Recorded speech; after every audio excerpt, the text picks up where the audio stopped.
Abra no livro de Atos dos Apóstolos, capítulo 9, vamos ler o versículo 36. Livro de Atos dos Apóstolos, capítulo 9, versículo 36. Acharam? Está escrito o seguinte: e havia em Jope é uma cidade portuária lá em Israel.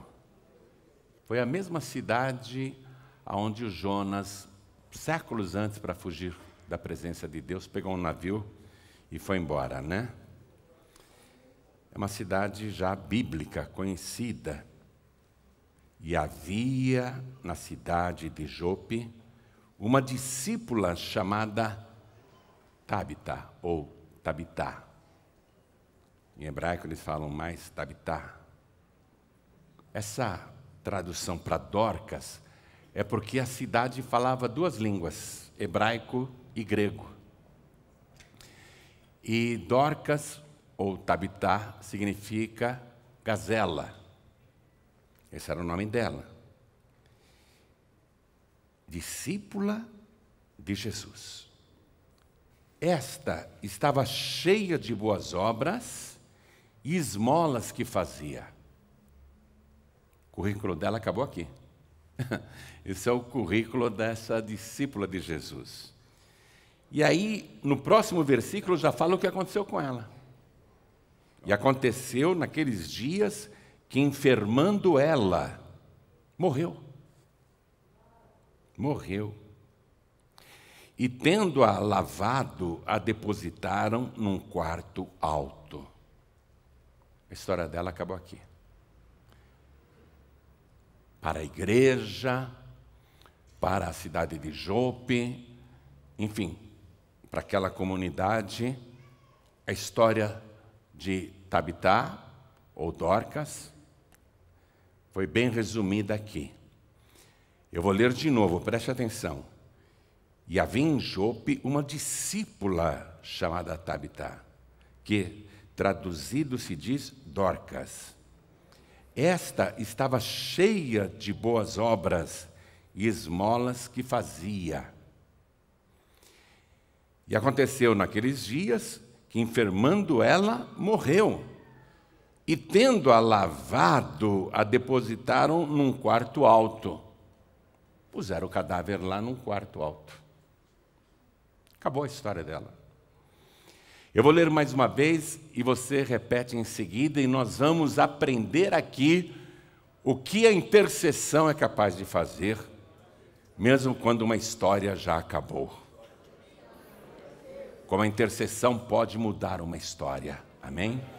Então eu leio mais uma vez e você repete. Vamos lá. E havia em Jope uma discípula chamada Tabitá, que traduzido se diz Dorcas.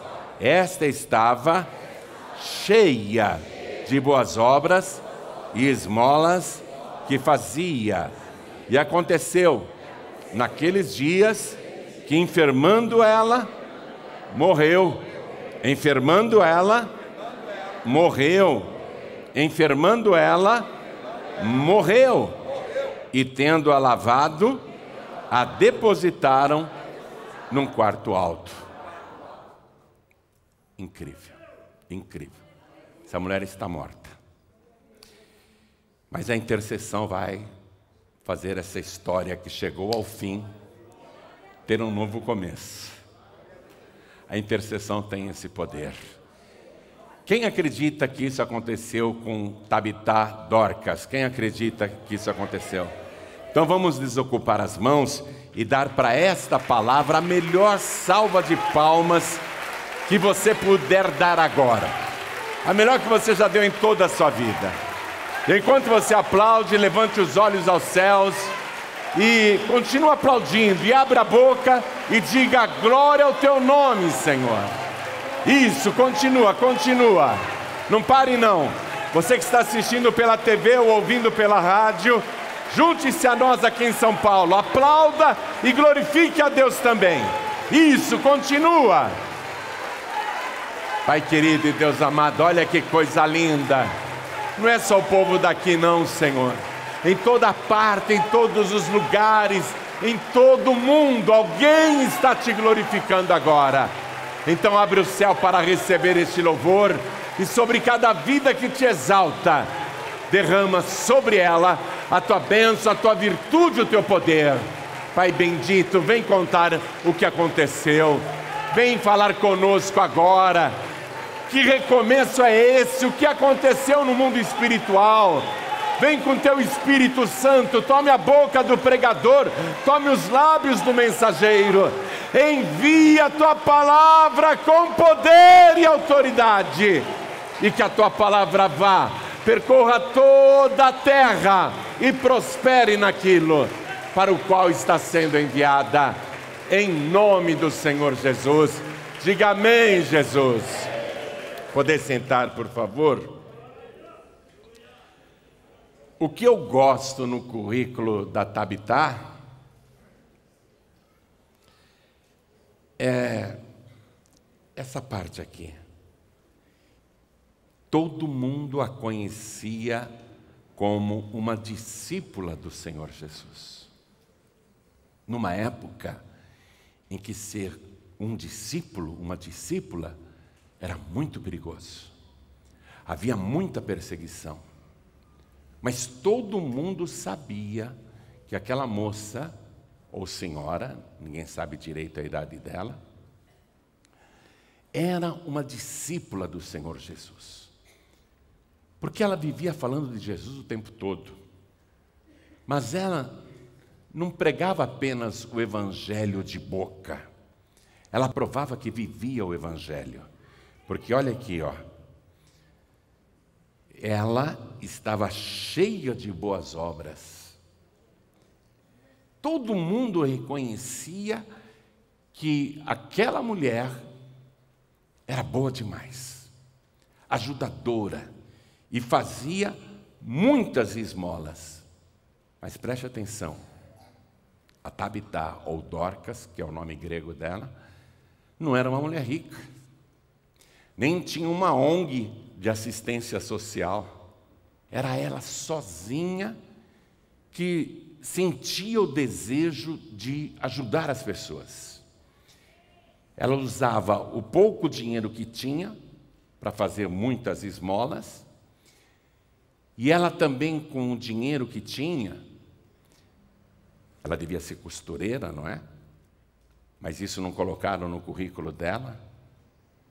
Ela comprava tecidos e sozinha ficava costurando túnicas, roupas, e pensava assim: essa túnica que eu estou fazendo, eu vou levar para aquela viúva que ninguém ajuda, e agora anda fazendo muito frio, eu vou levar essa túnica para ela. Então ela trabalhava e levava a roupa que ela tinha feito. E ela não privilegiava apenas quem era cristão ou discípulo de Jesus.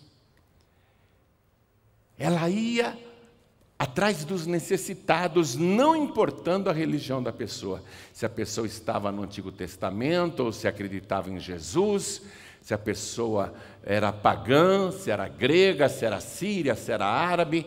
Ela simplesmente se compadecia com o ser humano pobre, com a mulher pobre, com a viúva pobre. E as viúvas, na época de Tabitá, as viúvas passavam muitas dificuldades. Por quê?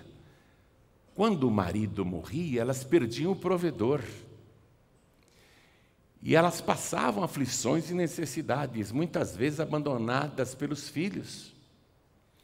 Pouca gente se importava com as viúvas, porque na época não tinha pensão de aposentadoria, não tinha uma indenização, né, por morte do marido. Quando o marido morria, morria o provedor. Acabava até o alimento dentro de casa.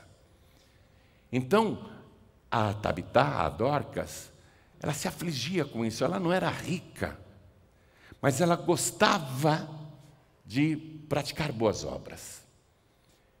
E ela levava as roupas que fazia, levava alimentos para quem não tinha, e supria as necessidades das viúvas. Ela vivia usando as horas vagas e às vezes ficava até de noite costurando com a luz de lamparina, pensando, tem aquela outra viúva, tadinha. Quando eu cruzo com ela na rua, ela só tem aquela roupa. Ela só usa aquela roupa todos os dias, ela é muito pobre. Essa roupa nova que eu estou fazendo, eu vou levar para aquela outra viúva. E ela não queria saber se a outra viúva era cristã, se era judia, se era grega, se era árabe, se não tinha religião nenhuma, se era romana. Ela não queria nem saber. Ela via a necessidade. E com as suas obras, ela intercedia pelas pessoas. Ela era uma intercessora, com as boas obras que ela fazia. E às vezes ela ajudava com dinheiro, às vezes ajudava com mantimento, e quase sempre com roupas. Ela comprava os tecidos e fazia as túnicas, fazia os véus, fazia também as vestes, aqueles vestidos compridos, fazia blusas, enfim. Ela era muito cheia de boas obras, está vendo? E ela era cheia de boas obras porque era discípula do Senhor Jesus. Por que essa mulher é tão boa assim? Por que ela ajuda tanta gente? Quando se interessavam por Tabitá, Dorcas, e queriam saber mais a respeito dela, descobriam que ela era seguidora de Jesus. O testemunho dela falava. Bom, resumindo aqui a história dela, ela ficou doente, ela pertencia a uma pequena comunidade cristã nessa cidade de Jope, ela ficou enferma e o seu estado se agravou, com certeza a igreja ficou orando por ela, mas não adiantou nada, com certeza ficaram intercedendo pela cura dela, mas a coisa piorou, e resumidamente, morreu. A Dorcas morreu, simples assim, ela morreu, acabou. E quando uma pessoa morria naquela época, era costume se dar um banho no defunto. As mulheres, as amigas, as viúvas, as pessoas que ela ajudava, quando souberam que ela morreu, todo mundo foi lá para casa. Onde que ela está? Está lá no quarto. Colocaram ela lá no quarto. O cadáver dela está lá. E muita gente que nem era da comunidade cristã, muita gente que não fazia parte da fé de Dorcas, muita gente compareceu, inclusive as viúvas que eram pagãs, porque elas não se conformavam que uma pessoa tão boa morresse assim inesperadamente. Aquilo chocou todo mundo. E as viúvas sentiam mais ainda a morte de Tabitá, de Dorcas, porque as próprias viúvas já sabiam qual era a dor de um luto quando perderam seus maridos. Mas agora elas estão chorando pela morte de uma pessoa que não é parente, que não faz parte da família, mas que era tão querida, tão boa, tão cheia de boas obras, que praticamente todo mundo em Jope a conhecia, todo mundo já tinha sido beneficiado por Tabitá, e todo mundo ficou sabendo que ela morreu. Muita gente compareceu e o cadáver dela estava lá, naquele quarto alto. Isso, vamos supor, a pessoa morre no acidente, está toda ensanguentada, dá-se um banho no cadáver, né? E não apenas isso. Eu fui no funeral de uma tia minha, ela morreu nova, tadinha, 94 anos. Foi um choque para a gente. Eu fui no funeral da tia Amélia, quando eu olhei assim no caixão, a minha tia estava uns 50 anos mais jovem. Porque fizeram, além da lavagem do corpo, uma maquiagem maravilhosa. Hoje em dia o defunto, né? Capricham muito no defunto. Eu fui em outro funeral no Rio de Janeiro, de um cantor amigo meu, Nem os filhos reconheciam o pai no caixão. Os filhos olhavam para o morto, sabiam que era o pai que estava morto, mas não sentiam nem vontade de chorar, porque não parecia ele. O filho do morto me falou isso. Ô pastor, o que fizeram lá com o corpo do meu pai? Não era o meu pai que estava lá. Eu falei, eu também achei tão diferente. Estava muito diferente. Mas na época da Tabita, ninguém maquiava defunto, não. Só dava um banho, vestia bonitinho e vamos aguardar o funeral. E enquanto isso se espalhou a notícia, e muita gente chorando, principalmente as viúvas compareceram. Naquela época, se contratava também carpideiras, que eram mulheres que tinham por profissão chorar em enterros. Elas eram pagas para chorar em enterros, em funerais. Eram as carpideiras. Mas aqui, vamos dizer velório, né? Porque não tinha vela nenhuma lá.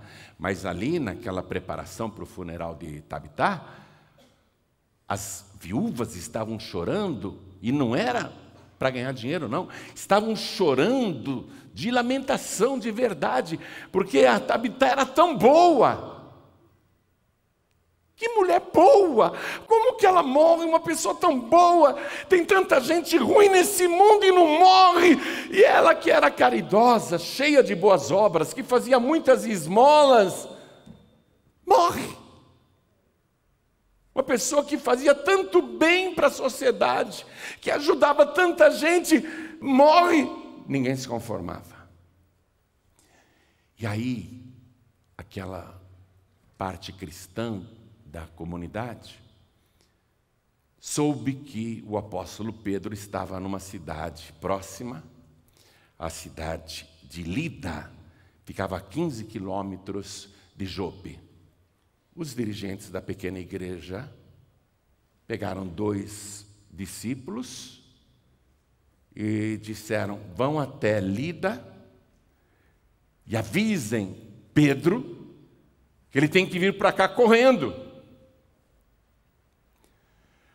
Não se sabe por qual motivo exatamente chamaram o Pedro. Eu acho que para oficiar uma cerimônia fúnebre, né? Ou dizer algumas palavras, estar presente no momento daquele, confortar os que choravam, talvez. Mas mandaram chamar o Pedro, porque ele era um dos líderes da igreja.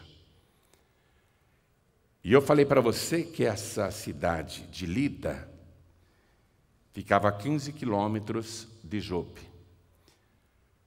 Quem aqui faz caminhada em esteira? Levante a mão. Quem faz caminhada em esteira? Que velocidade que a senhora põe na esteira? Você começa com 6. Você fica uns 15, 20 minutos andando na esteira com a velocidade 6. Você está ótima, você é uma atleta. Não, você está ótima. Porque eu, quando subo na esteira, quando subia, deixa eu deixar isso claro, antes que a minha esposa diga que eu estou mentindo, eu começo com 3,7. Depois eu passo para 4,3. A senhora já começa com 6? Aí depois você passa para 7. Ok. Eu, quando coloco 4,3 na esteira, eu já começo a perder o fôlego. Vamos supor, se você fizer uma caminhada nessa velocidade de 4,0, vamos arredondar para 5 para ficar mais fácil a nossa conta. É uma marcha um pouquinho apressada, não é? 5 numa esteira já é um passo mais rápido, não é? Ok. Os 2 discípulos que foram enviados até Lida para chamar o Pedro, se eles foram a essa velocidade de 5 por hora, a distância era 15 quilômetros, então eles levaram quantas horas para chegar lá em Lida? 3 horas. Acharam o Pedro. Pedro, você tem que ir conosco para Jope. Por quê? A irmã Tabita morreu. Mas você tem que ir já, estão te chamando para ir já. Se Pedro saiu na mesma hora, eu não sei. A palavra diz que imediatamente ele foi. Ele pode antes ter pego alguma coisa, feito uma mochilinha, sei lá, né? Pegou alguns pertences, atrasou uns 15, 20 minutos, não sei. Mas vamos supor que Pedro não demorou nada. Ah, é para ir para Jope? Vamos embora, vamos correndo. Vamos supor que ele não perdeu um minuto. Então, se todo mundo foi bem rápido, eu não sei se o Pedro era rápido que nem a senhora. Se ele for como eu, ele não foi a 5 por hora, não. Deve ter ido a 4. Bom, teria demorado mais 3 horas. Sem nenhuma perda de tempo, portanto, só nessa viagem são 6 horas até Pedro chegar. Sem perda de tempo. Só que a Tabitá já estava morta antes de mandarem chamar o Pedro. Ela morreu, lavaram a defunta, vestiram a defunta. Quantas horas ela está morta? Umas 8 horas, no mínimo. Já tem 8 horas que o coração dela não bate, o pulmão não infla e o sangue não corre. E o sangue já foi descendo para as costas, porque a pessoa quando morre e fica deitada, o sangue vai empoçando embaixo. E como o coração não bate mais, né? O sangue não circula, então eventuais sangues nas artérias, eles vão endurecendo. E o sangue que está no corpo vai descendo. Por isso que o defunto é pálido. O defunto é muito pálido. A Tabitá está morta. Há umas 8 horas no mínimo. Até mais. Vamos ficar com essa conta mínima. 8 horas o cérebro já está morto. Está mais do que confirmada a morte cerebral. Ela está morta. A Tabitá morreu. Só que houve o início de uma intercessão. Quando os 2 discípulos foram lá em Lida chamar o Pedro, olha o que diz aqui, o finalzinho do versículo 38. Diz assim: lhe mandaram 2 varões, rogando-lhe que não se demorasse em vir ter com eles. Rogando-lhe. Não estão pedindo nenhum milagre, só estão rogando. Estão pedindo. O Pedro vai, quando ele chega lá e sobe para o lugar onde estava a defunta, Pedro foi cercado pelas viúvas. Um monte de senhorinha. Engraçado, né? Hein?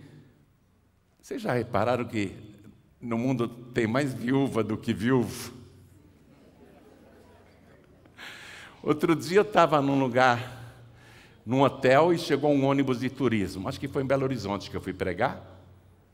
Estou lá para um ônibus lindo, bonito, de turismo. O pessoal estava indo lá.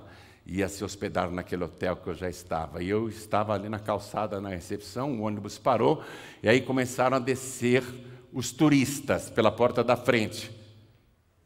Só descia velhinha, velhinha, velhinha, velhinha, velhinha. Cadê os velhinhos? Tudo viúva. Alguém com maldade diz, não, é porque as mulheres acabam com os homens mesmo. Mas não é não. Quer dizer, até acabam, né? A minha nona acabou com 5. Mas é que os homens geralmente são mais velhos que as esposas. Consequentemente, vão morrer antes. E tem um outro motivo pelo qual as mulheres sobrevivem e ficam viúvas. Porque o marido levanta, liga a TV, está de pijama no sofá. Mulher, traz o meu pão com manteiga. Traz uma água agora. Mulher, traz um café puro. O cara fica estatelado no sofá. E a mulher correndo para lá e para cá. A mulher tem uma academia dentro de casa. Enquanto isso, o homem só está engordando, coração enchendo de gordura. Não é verdade? Vocês estão dando risada, mas não é isso que acontece? Eu, além de ser mais velho que a minha esposa, ontem mesmo, amor, traz mais uma fatia de pizza para mim. Ela teve que descer a escada reclamando, mas foi. E eu estou lá no bem bom, né? E a mulher, ela vai lavar louça, ela vai limpar a casa, ela vai lavar roupa, enquanto o marido está lá, na tranquilidade. Então, consequentemente, é lógico que haverão mais viúvas. E o que acontece quando as mulheres ficam viúvas? A maioria nem quer saber de marido mais. Se livraram da cruz, não querem mais. As viúvas, o que elas fazem? Agora eu vou viajar. Aí faz amizade com outras viúvas. Por isso que eu estava lá em Belo Horizonte, o ônibus de turismo parou, as velhinhas na maior disposição, dando risada, se divertindo. Naquela excursão, acho que só tinha 3 homens, e também bem velhinhas, coitadinhas. Já estavam quase indo para a terra dos pés juntos. Então, essas viúvas de Jope se ajudavam, se conheciam, tinham amizade. E todas aquelas viúvas que estavam no funeral da Tabitá, da Dorcas, todas aquelas viúvas tinham uma conversa em comum. Essa blusa aqui foi ela que me fez. Esse chale foi ela que me fez. Esse lenço foi ela que me fez. Esse vestido foi ela que me fez. Todas tinham um assunto. Ela que fez isso para mim. Ela que fez. Quando Pedro chegou ali, as viúvas cercaram o apóstolo. Cercaram e choravam muito. A palavra diz que elas ficavam mostrando, olha aqui, ó, estou no versículo 39. E todas as viúvas rodearam Pedro, chorando e mostrando as túnicas e vestes que Dorcas fizera quando estava com elas. Um monte de viúva, gente, não era uma ou outra que falou, olha, eu ganhei essa roupa. E ela não dava roupa velha, roupa usada, não. Segunda mão, ela fazia roupa nova para as viúvas. Ela não estava dando aquilo que não usava mais. Não, ela comprava o tecido, ela costurava e presenteava. Um monte de viúva, ó, mostrando para Pedro o que Dorcas tinha feito quando estava com elas. As vestes, as túnicas. Ela que fez para mim, Pedro. Ela que fez uma mulher tão boa. Por que ela morreu? Por que ela morreu? Por que tanta gente que não presta nesse mundo está aí fazendo maldade? E ela que só fazia o bem, caridade, olha, olha. E a outra dizendo, olha aqui, ó, Pedro, ela que fez para mim. Aí outra, ela que fez também, olha isso daqui, ela que fez para mim. Todas as viúvas tinham alguma coisa para mostrar das boas obras de Tabitá. Pedro ficou comovido. Sabe, o apóstolo Paulo escreveu uma carta para Tito, e ele escreveu assim, que Jesus Cristo purificou para si um povo seu especial, zeloso de boas obras. Nós não fazemos boas obras para sermos salvos, porque entendemos que a salvação realmente não vem das obras, é pela graça. Mas todo discípulo de Jesus e toda pessoa salva foi purificada pelo Senhor Jesus para realizar boas obras. É um povo especial que Jesus reservou para si. Então, a Dorcas era discípula de Jesus e fazia parte desse povo especial, purificado por Jesus, zeloso de boas obras. E agora, a Tabitá está morta. Mas as obras dela estão ali para serem mostradas. Você está entendendo esse ponto? Ela está morta, o corpo lavado, pronto para ser levado para o funeral. Já tem umas 10 horas que ela está morta. Mas todas as boas obras dela estão ali, sendo exibidas pelas pessoas que ela abençoou. Deixa eu dizer uma coisa importante. Você que ama oração, você que ama o ser humano, você que ama as pessoas, você que é um discípulo do Senhor Jesus, e isso faz parte da qualidade, da característica de um verdadeiro discípulo, de uma verdadeira discípula. Nós amamos as pessoas, nós nos condoemos quando vemos uma pessoa sofrendo. Uma pessoa verdadeiramente discípula de Jesus, ela consegue se comover ao ver o sofrimento de uma pessoa que nem é da sua igreja, nem é da sua fé. Só de contemplar a pessoa naquele sofrimento, ela quer ajudar. Isso é característica de um verdadeiro discípulo de Jesus. Então, deixa eu dizer isso para você. Deixa eu dizer isso com todas as palavras. Capricha. Capricha na tua caridade. Capricha nas tuas visitas. Capricha nas tuas boas obras. Capricha nas tuas esmolas. Porque quando você morrer, vai ter um monte de gente dizendo: as boas obras desta pessoa abençoaram a minha vida. E foi através dela que eu ouvi falar de Jesus Cristo. Foi através desta pessoa que eu comecei a conhecer Jesus na prática. Você já leu lá em Apocalipse, capítulo 14, versículo 13? Dá um pulinho lá comigo. E ouvi, João está descrevendo, contando para a gente o que foi que ele ouviu. E ouvi uma voz do céu que me dizia: escreve. Bem-aventurados os mortos, que desde agora morrem no Senhor. Sim, diz o Espírito, Espírito com letra maiúscula. João está ouvindo a voz do próprio Deus. Isso é Deus que está dizendo: bem-aventurados os mortos que desde agora morrem no Senhor. Sim, diz o Espírito, para que descansem dos seus trabalhos e as suas obras os sigam. Dorcas morreu, mas as boas obras a seguiram até o funeral. E mais, segue atendo que são bem-aventurados os que fazem isso. As viúvas estão lá. Pedro, olha isso. Ela que me fez essa túnica. Eu passava tanto frio.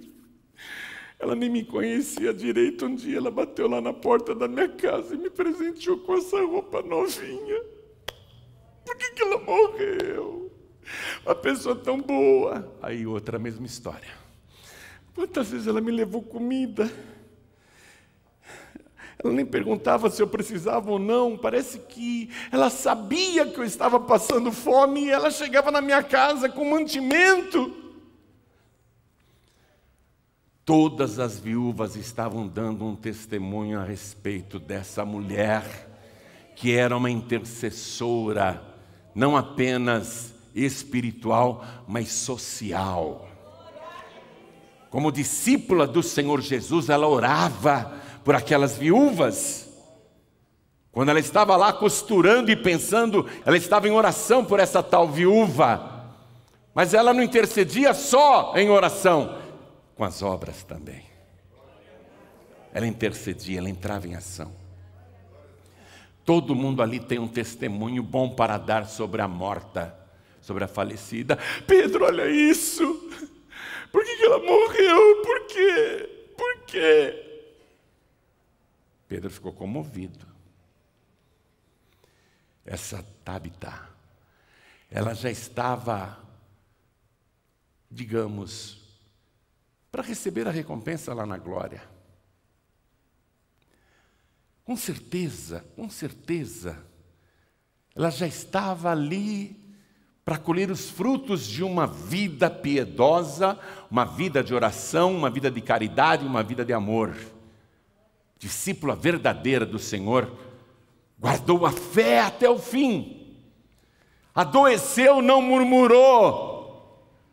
Morreu, ela está pronta agora lá para receber aquela recompensa, o galardão eterno.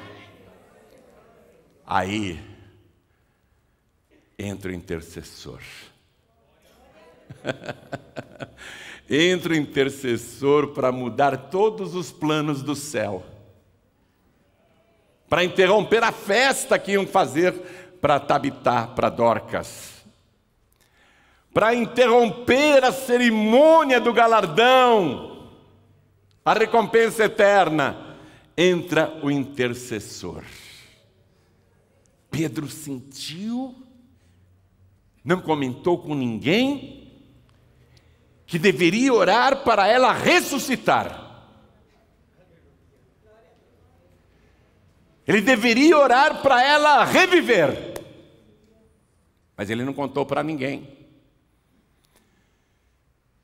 E Pedro ficou tão incomodado que ele pensou assim: eu não quero que ninguém veja o que eu vou fazer, porque se falhar, eu não passo vergonha. Ele mandou todas as viúvas saírem. Saiam todos. Ele estava com um plano. Eu vou orar para ela ressuscitar, mas se falhar, eu não passo vergonha na frente de ninguém. Eu estou imaginando isso, aqui não está escrito não. E eu estou imaginando isso por experiência pessoal. Isso aconteceu comigo. Uma vez, dentro do trem, eu era jovem, nem pastor era, uma mulher, caiu assim no chão, no meio do vagão, e ela estava acompanhada da filha. As pessoas tentaram ajudar. Eu acho que a mulher teve um infarto fulminante. Ela caiu dura lá no meio do vagão. Abriram a blusa dela, abanavam, chacoalhavam. A mulher não respirava, o coração não batia. E a filha desesperada, uma menina, acho que tinha uns 14, 15 anos, sei lá. A menina agarrada com a mãe. Mãe, não faz isso comigo! Mãe, não faz isso comigo! E as pessoas tentando ajudar. E a menina chorando. A mulher estirada no meio do vagão, todo mundo em cima. E estão abanando a mulher, até que desistem de abanar. Desistem de abanar a mulher, porque não havia mais nada a fazer. A menina olhava para as pessoas em volta assim chorando. Moço, pelo amor de Deus, diga que a minha mãe não morreu. Fala que a minha mãe não morreu. Maior silêncio dentro do vagão. E eu ouvi uma voz. Ore por ela. Era a mesma voz que tinha falado comigo na noite em que me resgatou. Mas eu fiquei com vergonha. Eu falei, eu não vou orar não. Não orei por ninguém em público. E a voz insistiu, ore por ela. E eu estou vendo lá a menina chorando, as pessoas tristes, o silêncio no vagão. E a voz insistindo comigo. Não tenho coragem de orar. E se orar e não acontecer nada? E a vergonha que eu vou passar? E a voz insistindo, ore por ela. E falou bravo comigo.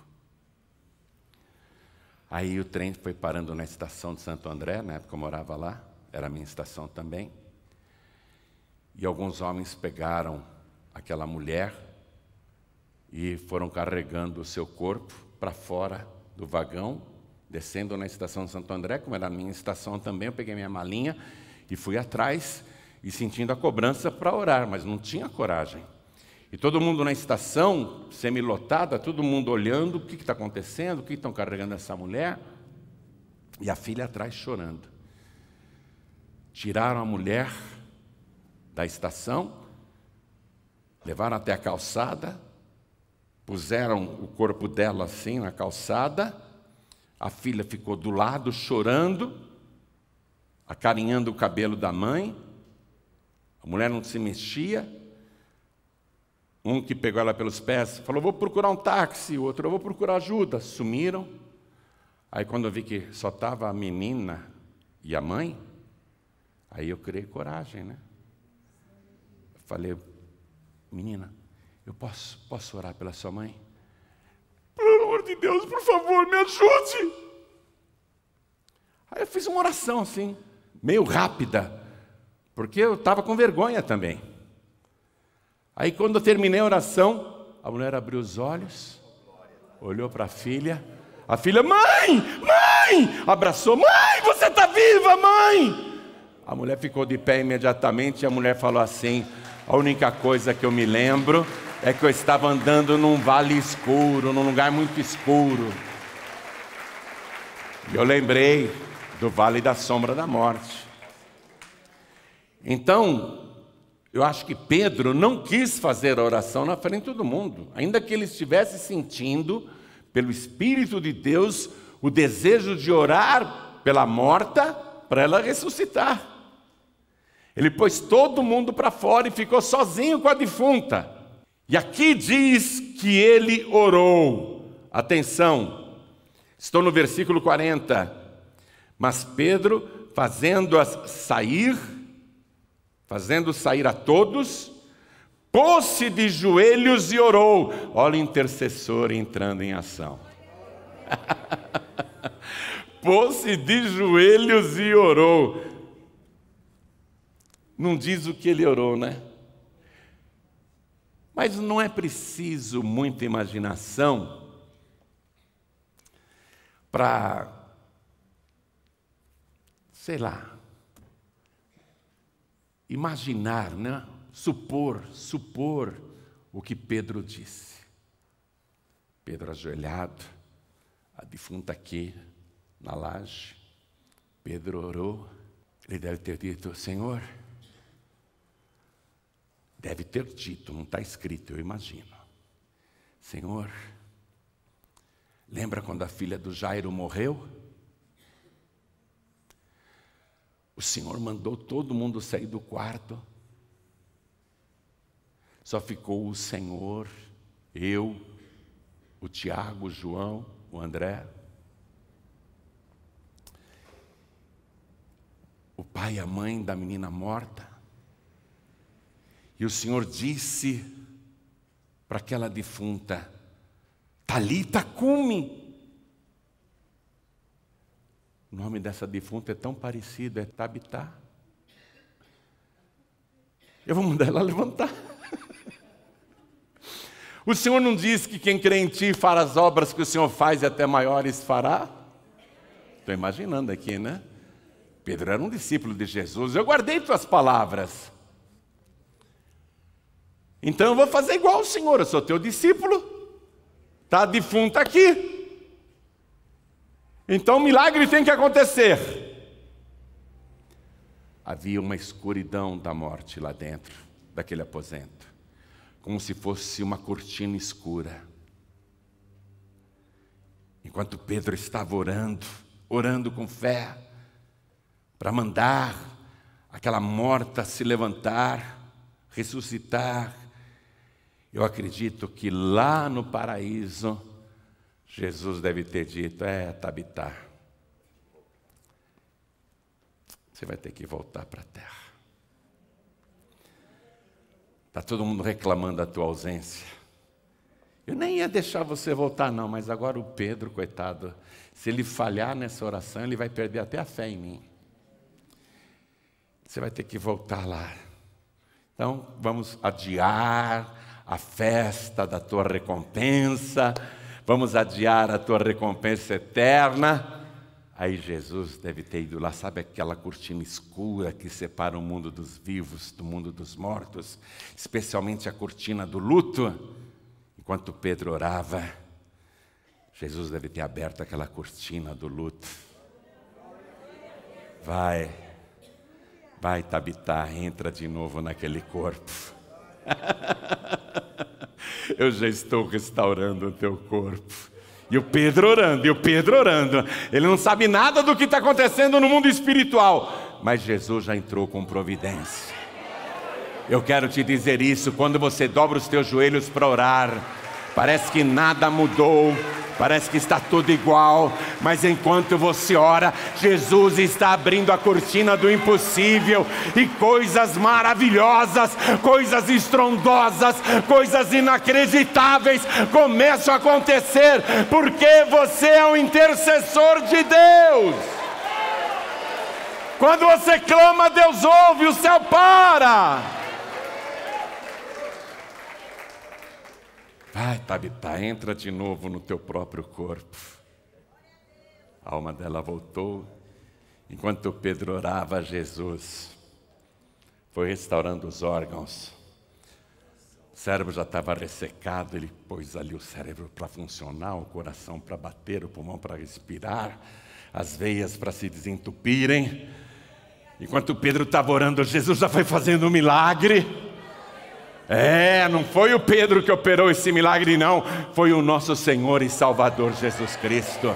O intercessor ora, mas quem faz a obra é o nosso Senhor. Quem faz a obra é Ele. Pode ser a coisa mais difícil ou impossível aos homens, Ele opera o impossível. E Pedro está orando. Jesus está fazendo toda a obra enquanto ele ora. Enquanto você ora, Jesus está fazendo toda a obra. Você está orando ali, não está vendo nada, mas Jesus está trabalhando. Aí Pedro, quando termina de orar, ele está ali com a defunta, ele pensa que está sozinho, mas é claro que Jesus está vendo tudo, né? Jesus está em oculto ali. Aí o Pedro disse: Tabita, come! Exatamente isso, não com essas palavras, mas foi o que ele falou. Olha só, minha gente. Mas Pedro, fazendo sair a todos, pôs-se de joelhos e orou, e voltando-se para o corpo disse: Tabita, levanta-te. Em aramaico é cume. Tabita, cume, levanta-te. E ela abriu os olhos e, vendo a Pedro, assentou-se na laje funerária. A defunta sentou na laje funerária. Aí Pedro fez como Jesus fez com a filha do Jairo. Pegou pela mão, levanta. A Tabita levantou. Pedro aliviado, né? Ufa.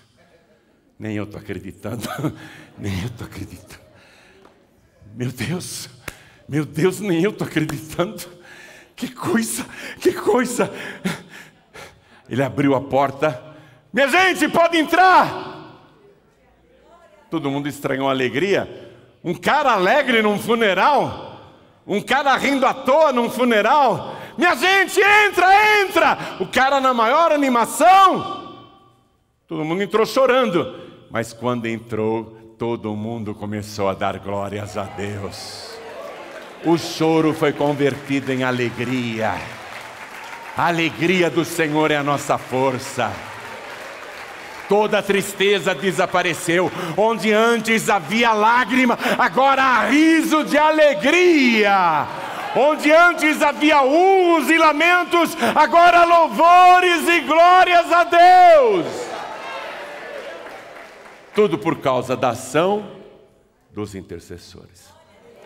Pedro não foi o único intercessor. Começou com aqueles 2 discípulos que foram até Lida.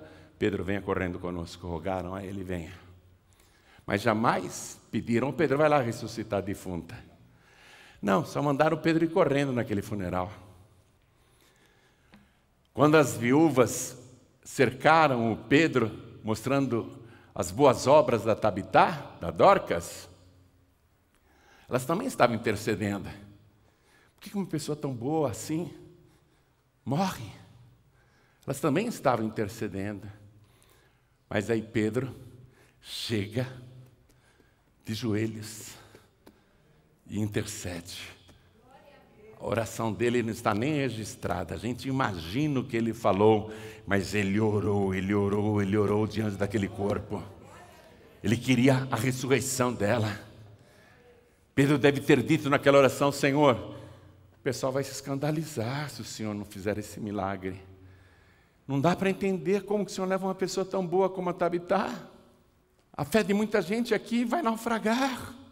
O Senhor tem que agir. Jesus falou, tem razão, tem razão. Ao invés da fé desse povo naufragar, eu vou fazer a fé desse povo navegar. Uma fé que te leva longe. Uma fé que te leva para os lugares impossíveis. Os lugares inimagináveis. E olha que legal, minha gente.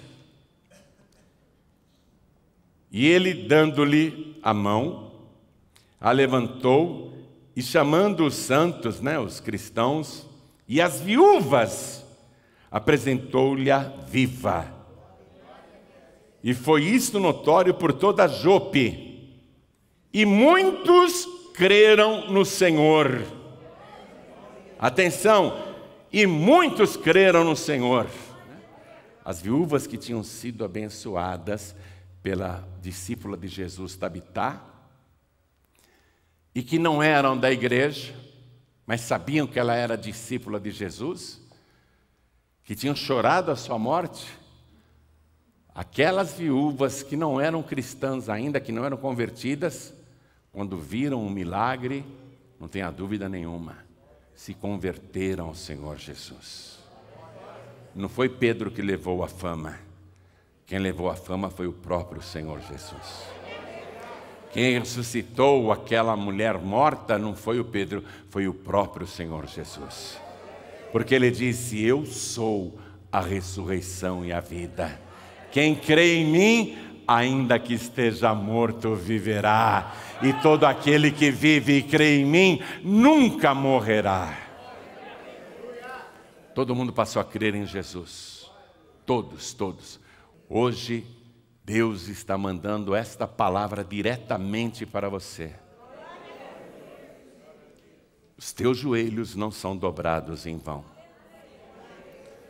O teu clamor não se perde no vazio, nem fica retido aqui nesse planeta. Quando você abre a tua boca, quando você clama, quando você se ajoelha, o céu ouve a tua súplica. Planos são mudados. Coisas que estavam em andamento são interrompidas. Quando você põe os teus joelhos no chão, o inferno começa a tremer. Você pode não ver, você pode não perceber, mas toda vez que você coloca os teus joelhos no chão e clama ao Senhor Deus Todo-Poderoso, a tua oração não apenas é ouvida, ela é respondida. Ele responde a tua oração. Vamos ficar todos de pé. Eu acredito, com todo o meu coração, que você está no caminho certo e precisa se aprofundar nesse teu relacionamento com Deus. Outros precisam entrar no caminho, e entrar no caminho para valer. Eu sei que você já leva a tua vida espiritual com muita seriedade, senão você não estaria aqui hoje. Eu sei que você tem um prazer enorme de falar com Deus. Eu sei que você deseja ardentemente não apenas servir ao Senhor, mas servir ao teu próximo também. Ser uma pessoa intercessora, uma pessoa que intercede, que clama, que busca o bem do próximo, que faz tudo ao teu alcance para que o nome do Senhor Jesus seja glorificado. Eu sei que você não vai medir esforços para crescer na tua fé. Eu sei que você busca o aperfeiçoamento da tua fé. E é isso que o Senhor veio te oferecer aqui hoje. Ele quer que a tua fé aumente a tal ponto de que aquilo que aparentemente ninguém consegue fazer, através da oração você vai conseguir. Ele quer que você tenha uma fé cada vez mais sólida, cada vez mais firme, e que nunca volte atrás, nunca desista, mesmo diante de uma tragédia, mesmo diante do inesperado, você continua em frente e confiando em Deus. Hoje o Senhor quer fazer isso na tua vida. Quais são os passos? Eu consagrar o meu corpo, a minha alma e o meu espírito ao Senhor.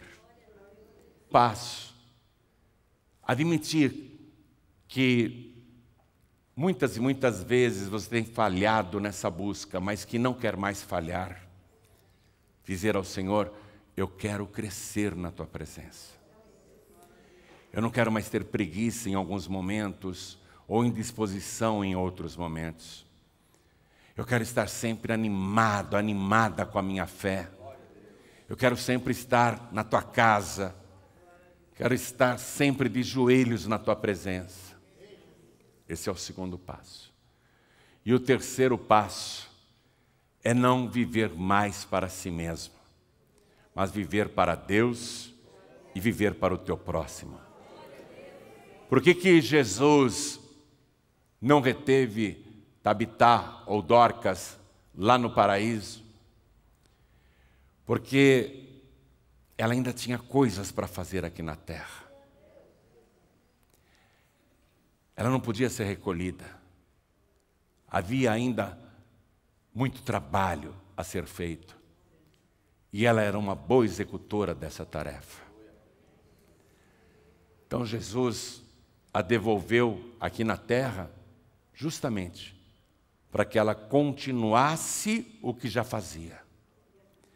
Você vem fazendo muitas e muitas coisas, mas o Senhor quer que você faça mais ainda, porque é grande a tua caminhada. Há muita coisa para se fazer ainda e Ele quer usar você para isso. Se você nesse momento diz, eu quero ser mais usado por Deus na oração. Atenção, não foi a pregação de Pedro aqui que alterou os fatos. Não foi a pregação. O que mudou a história foi a oração. O poder da fé, a oração feita com fé. O que converteu muita gente ali foi um milagre operado através da oração. Se você deseja que a tua oração produza milagres, e através desses milagres muitos creiam no Senhor Jesus, então sai do teu lugar e vem aqui para frente. Se você quer aperfeiçoar a tua fé, a tua vida, a tua intimidade com o Senhor, então vem aqui para frente. Às vezes que você orou por mim, porque tinha uma festa preparada para mim também lá no céu. Tinha anjos cantores me aguardando.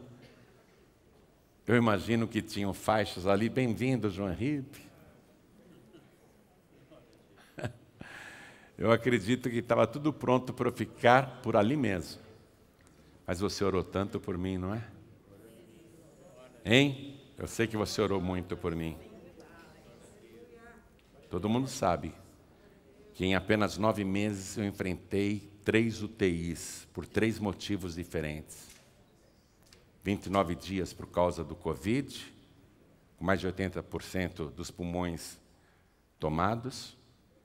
Depois da alta do meu restabelecimento, eu tive um tromboembolismo pulmonar e infarto pulmonar, onde os pulmões embaixo morreram. Fui de novo para a UTI, foram mais 12 dias. E por causa das suas orações, de novo, os pulmões voltaram a funcionar, os coágulos desapareceram. E depois eu tive aquela crise, que foi a pior de todas, na minha opinião, porque a minha pressão quase explodiu a minha cabeça, e eu cheguei praticamente já morto no hospital. Até falava para minha filha Jorge, deixa eu ir embora, filha, eu não aguento mais, eu não quero mais ir para o hospital, não me leva para o hospital, não. Mas você ficou orando, não é? Então foi você. Ah, eu ia descansar, eu ia aproveitar minha recompensa. Você me atrapalhou, eu não vou mais orar por você, não. Estou bravo com você. A minha mãe teve derrame. E o terceiro que eu tive foi uma crise de hipertensão. A pressão chegou a 20 quase, né, filha? A mínima ficou em 14. Formigaram as mãos, os pés, a língua inchou, estava desaparecendo. Mas você ficou orando. Aí eu voltei, estou aqui. As orações mudam coisas. Amém? A sua oração tem funcionado. A minha mãe, quando teve derrame, a gente também não deixou ela partir, não. Os médicos disseram que ela tinha tido morte cerebral, que o cérebro tinha secado, que se ela sobrevivesse ia ser um vegetal, ela não iria falar, não iria ouvir, não iria enxergar, não ia ter memória, não ia nunca mais andar. Os médicos desenganaram a minha mãe. E a intercessão, a oração, fez a minha mãe ressuscitar, o cérebro dela reviver. Minha mãe não perdeu a memória, pelo contrário, quando eu encontrava com ela, ela me chamava de Bibia, que era meu apelido de pequenininho. Bibia, lembra quando você sentava atrás da minha cadeira e ficava arrancando meus fios de cabelo branco? Você não queria que a mãe ficasse velha? Ela lembrava de tudo. Eu era pequeno e ficava tirando os cabelos brancos dela. Por que você está tirando meus cabelos? Eu não quero que a senhora fique velha. Ela lembrava tudo, tudo, tudo. As pessoas que ficaram chorando pela minha mãe, coitada da Elza, as irmãs delas, minhas tias, né? Meus tios e até meu pai. Todo mundo ficou chorando, coitada da Erza, coitada da Erza. Eles falavam Erza, Piracicabana fala Erza. Coitada da Erza. Todo mundo morreu antes dela. Todo mundo. Ela foi no enterro de todo mundo. Então a tua oração pode mudar histórias. Amém? A tua oração pode alterar destinos. A tua oração opera o impossível, opera os milagres. Se dedica mais a isso. Você está no caminho certo, se dedica mais. Quem aqui quer ter mais unção e comunhão com o Senhor? A tua oração vai fazer tantos milagres que muita gente vai se converter na tua casa, na tua família, na tua vizinhança, na tua parentela, no teu local de trabalho. A tua oração vai fazer tantas maravilhas que ninguém vai duvidar que Jesus Cristo é real na tua vida. Todo mundo vai dizer, essa pessoa é discípula do Senhor Jesus. Irão dizer isso de você, que você é discípulo do Senhor Jesus, que você é discípula do Senhor. Eu vou, junto aqui com os pastores que estão presentes, subam aqui, pastor Fernando Paulo, pastora Jorge Palharim. Pode subir, filha. Pode subir, meu amor. Essa é a que mais ora por mim. Quando eu estava na ambulância, na minha terceira internação, quase entrando já no portal da eternidade, essa minha filha dentro da ambulância comigo, e para me encorajar, ela segurava a minha mão. Ela não sabe cantar, mas ela cantava essa música assim, escuta. Ela cantava, como é que era, filha? Ela ficava cantando, porque ele vive, posso crer no amanhã. É música de funeral, você vê como a minha filha me animou. Eu morrendo ali, a minha filha, para me encorajar, porque ele vive. E a ambulância, uau, uau, uau, uau. Mas foi a música que veio na tua cabeça, né, filha? E funcionou, né? Então todos nós vamos orar agora. Chega mais perto aqui. Pai querido e Deus amado, a oração é a maneira de falarmos com o Senhor e colocarmos a nossa fé em ação. Quando nós oramos, o Senhor ouve. E há pessoas aqui de muita fé, Senhor. A fé é outro mistério. A fé não tem nada a ver com o estudo da pessoa. A fé não tem nada a ver com a formação teológica da pessoa, com o grau de estudos que a pessoa tem. A fé é uma coisa que está dentro de cada um de nós. E alguns conseguem do Senhor ainda aquela fé sobrenatural. O dom da fé é dom do teu Espírito. E é isso que nós queremos, ó Deus. Além da nossa fé natural, nós queremos o dom da fé. A fé sobrenatural. Aquela fé que só o teu Espírito Santo pode nos dar. E é isto que estas pessoas desejam. É isto que o teu filho, esta tua filha, quer mais do que tudo. A fé que opera o impossível. A fé que realiza maravilhas. A fé que opera milagres. A fé que resolve problemas. A fé que resgata vidas. A fé que cura doentes. A fé que expulsa demônios. A fé que ressuscita os mortos. É isso que essa pessoa quer. E é isso que nós queremos também, Pai. Nós queremos um ministério de fé, um ministério de oração. Eu sou grato a cada pessoa aqui que orou por mim, e por cada pessoa que orou por mim. E é por isso que neste momento eu oro por cada pessoa aqui também, Senhor. Porque é justo que o Senhor retribua para cada uma destas vidas o milagre que precisa. É justo que o Senhor faça essa pessoa crescer na fé e no poder da oração. Então agora, meu Deus, vai acrescentando a fé. Vai multiplicando a fé. Vai dando graça, o dom da fé sobrenatural. A fé do teu Espírito. Esta fé que só o Senhor pode dar. Dá para cada vida aqui presente, Senhor. Usa, Senhor, usa. Usa cada vida através da oração, através da fé. Faça coisas grandiosas e gloriosas. Faça coisas extraordinárias. Opere, meu Deus, através da vida de cada um dos teus servos e servas aqui. Em nome de Jesus.